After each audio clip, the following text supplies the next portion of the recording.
वतन की पासबाई जान व ईमान से भी अफजल है कि वतन की पासबाई जान व ईमान से भी अफजल है। मैं अपने मुल्क की खातिर कफन भी साथ रखती हूँ। चलता है खंजर तो चले मेरी रगों पर, के चलता है खंजर तो चले मेरी रगों पर, खुद ही बेचकर अपने में कभी झुक नहीं सकती।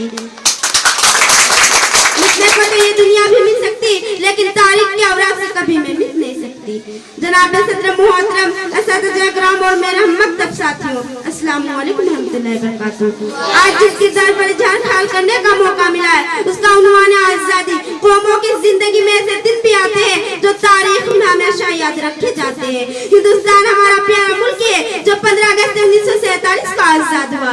हमारे बुजुर्गों और ने बड़ी जद्दोजहद और बड़ी मुश्किलों से इस वतन हिंदुस्तान को आजाद किया। इस मुल्क को आजाद करने के लिए उलमा कराम ने बड़ी और बेशुमार कुर्बानियां दी है, जिसे हम कभी भी भूल नहीं सकते।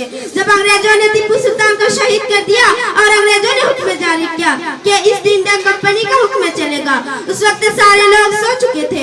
मुल्क में रहने वाले हर इंसान सोया हुआ था। कोई नहीं समझ पा रहा था कि इस हुक्म का मतलब क्या है। जब पूरा मुल्क सोया हुआ था तो कौन खड़ा हुआ?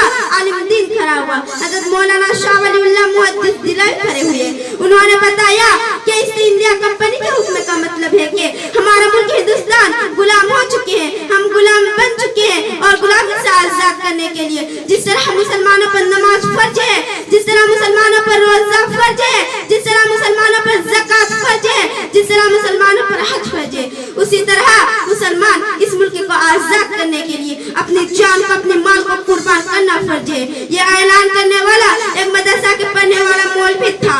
उलमा कराम ने जंग 1799 से शुरू कर दिया।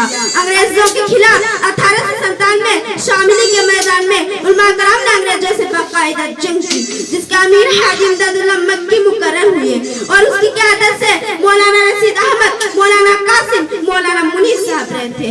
1897 की जंग में मुसलमानों को बजाय शिकस्त हुई, मगर ये शिकस्त नहीं फतह थी। इस जंग ने हिंदुस्तान में सोए हुए लोगों को उठा दिया था, जिसकी वजह से अंग्रेजों ने मुसलमानों पर फांसी देना शुरू कर दिया और मुसलमानों पर हमला कर दिया और मुसलमानों को फांसी देना शुरू कर दिया। अंग्रेजों ने मुसलमानों का इतना खून बहाया कि पूरी दिल्ली खून से लाल हो गया। दिल्ली का कोई ऐसा दरख्त न था जिस पर मुसलमानों को फांसी पर ना लटका हो। दिल्ली का कोई ऐसा कोना न बचा हो जहाँ पर मुसलमानों की लाश न मिले।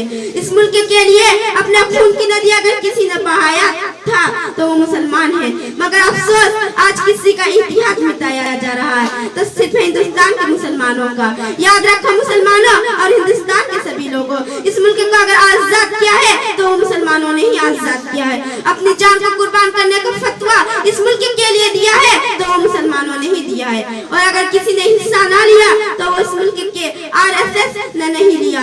अंग्रेजों की मुखबरी करने वाले RSS आज मुसलमानों से देशभक्ति का सबूत मांगता है, जिसने 70 साल तक उस तिरंगे को ना माना।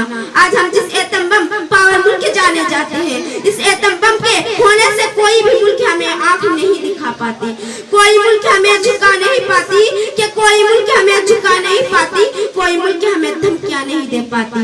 इस एटम बम को बनाने वाला और कोई नहीं बल्कि एक ही मुसलमान है, जिसका नाम डॉक्टर APJ अब्दुल कलाम है, जिसने हमारे मुल्क हिंदुस्तान को सुपर पावर मुल्क बनाया। इस मुल्क की सरहद को कोई छू नहीं सकता, कि इस मुल्क की सरहद को कोई छू नहीं सकता, जिस मुल्क की सरहद की निगाहबान हिंदुस्तान। अगर ये मुल्क हिंदू की माँ है तो ये मुसलमानों का ईमान है। वफादारी वतन से हो यही इस्लाम कहता है, कि वफादारी वतन से हो यही इस्लाम कहता है। हम दिल के हर गोशा में हिंदुस्तान रखते हैं।